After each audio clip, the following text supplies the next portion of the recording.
What we have here is a Suzuki RF900R. It's been slid down the road in a traffic accident and caused quite a bit of damage to the bike. I intend to use the engine in a car application, but the engine itself requires a little bit of work before it's in running condition. When it slid down the road, it ground off an oil gallery plug casting and lost its oil pressure and oil. Obviously I can't start it in this condition. My fix will be to thread the hole just a little deeper and put a new plug in and epoxy around the outside. The catch will be that there's actually an oil feed drilling coming into the top of the oil gallery, which means that whatever plug I put in has to be centerboard with an outlet so the oil can still feed through from the oil gallery into the oil feed in, whatever that lubricates. So here goes. Let's see if we can get this fix in place. This highly scientific approach tells me that the oil gallery drill hole is 6.5 millimeters in diameter, and the oil feed hole, which runs vertically, is somewhat smaller. This diagram illustrates the problem. I can put in a little bit of extra thread in there, which would secure a plug. I've worked out that the oil feed hole to one side is 5.5 mils. I did this by trying to shove pieces of broken drill rod up to find which one fits.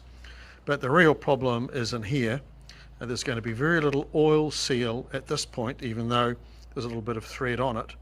And then the casting is completely broken away up to the side. I'm confident that whatever plug I put in is going to be really secure, because there's a lot of thread in this portion here, but I'm not so confident that under oil pressure it's going to not leak. I don't think it'll be a gusher, but I'm pretty sure it will drip.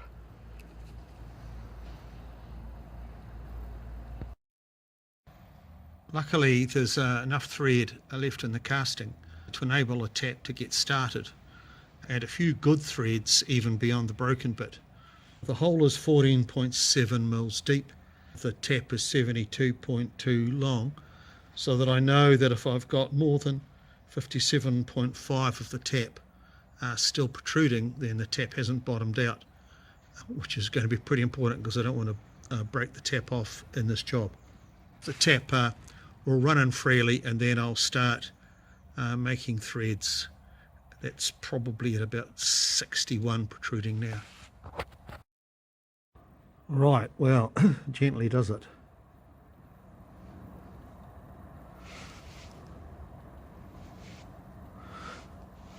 Feels like the threads are cutting quite well.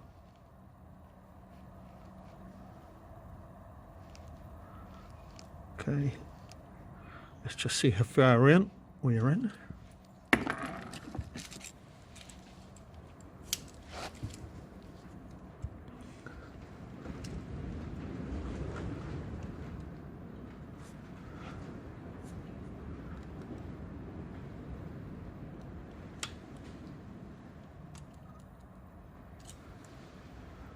A millimetre worth of threads cut. Yahoo. Okay, this is just going to be a rinse and repeat.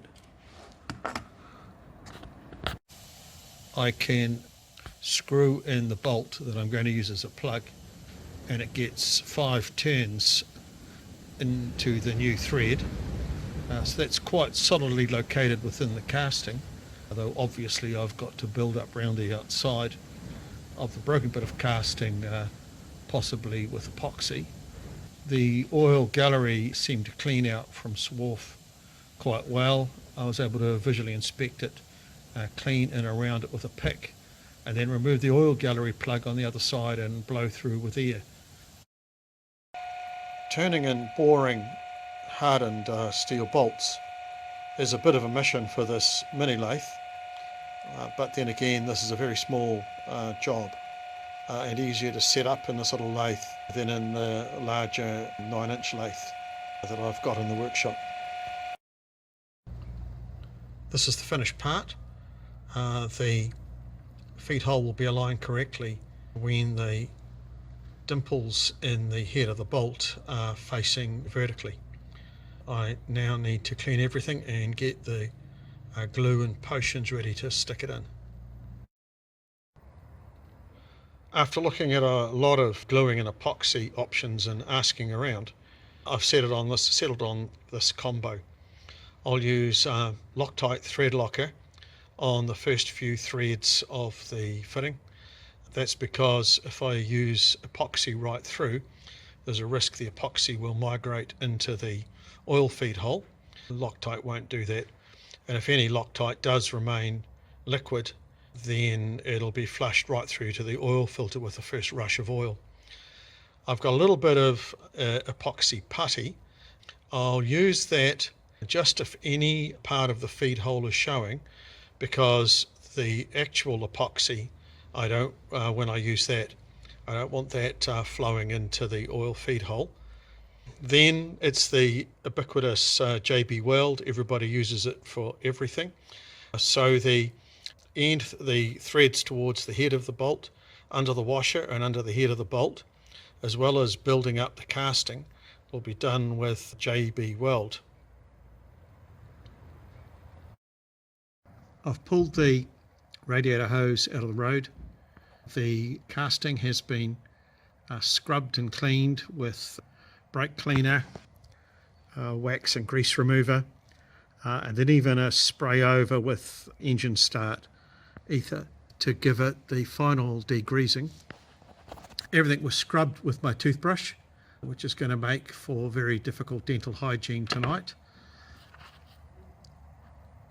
The idea now is to prep the parts, build a small plasticine dam underneath the casting to stop the JB Weld from slumping away and to give it some sort of shape, and then gently and cleanly get the plug in place.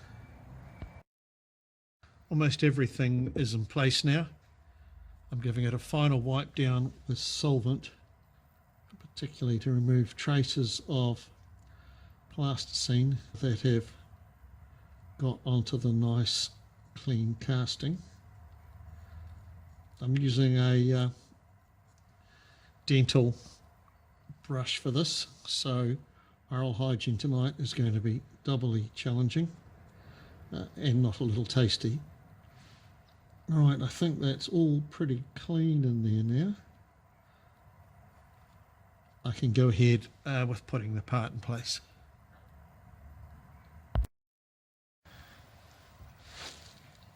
I have the plug appropriately smeared with thread locker below the hole and epoxy above it, and I'll now insert it. And there'll be long periods of silence because I'm sure if I don't use silence, I'll actually be resorted to 4-letter words.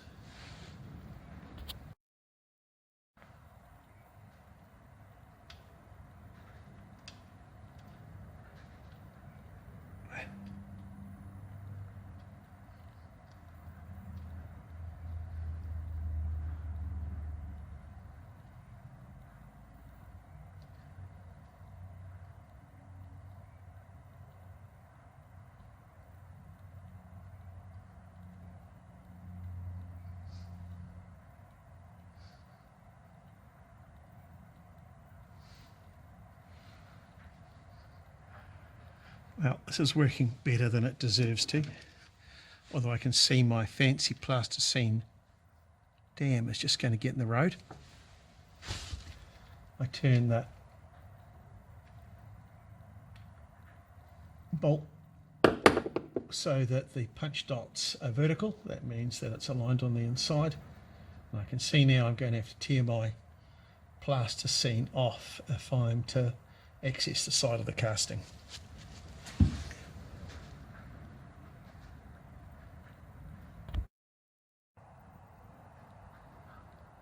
I'll put a small pellet of epoxy putty in right on the inside where the bolt meets the crack. You'll probably see a small dark area there. The epoxy putty is to prevent any JB weld from running into that hole and then up into the oil galleries. With that pellet in place, in there, this is like dentistry, I'll now layer in the JB weld.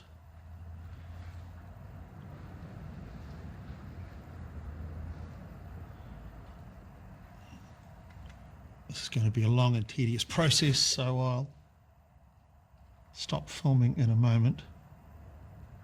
And JB weld, despite the fact that it's supposed to be slump proof, just loves to run everywhere.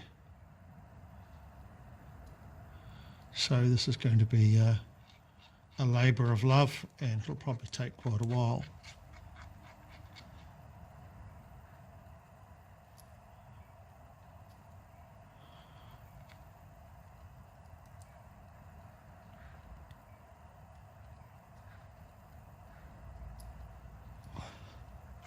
Right, I'll pick up on the filming when I've finished this job.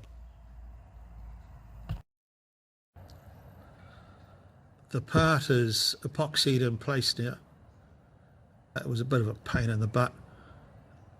I probed a few times with a wire just to make sure, or to push the epoxy all the way through to the bolt thread, and also to make sure I just didn't have bubbles of air in there, or the epoxy wasn't just skin deep. I'm at the stage now where if I touch it again, I'm only going to make it worse. So I'll let that set up and come back and try to start the engine once it's cured. I'll give it much more than 24 hours before I do that. I should also say, just in case you missed the idea, I do not intend this bolt and this plug to be a removable part. It doesn't need to be. All it needs to do is stay in there and conduct the oil from A to B. It's mechanically tight, so it won't blow out. However, as I said earlier, there's oil under pressure in behind that, probably as high as 90 psi at startup. So the chance of it not leaking, or the chance of it leaking, is quite high. Now, it's going in a car application, so I can stand a few dribbles of oil. The engine is going in a race vehicle, so it's probably only really going to run 2 or 3 hours per year, and I can clean up any oil mess. But of course I don't want a gusher. We will see at startup time.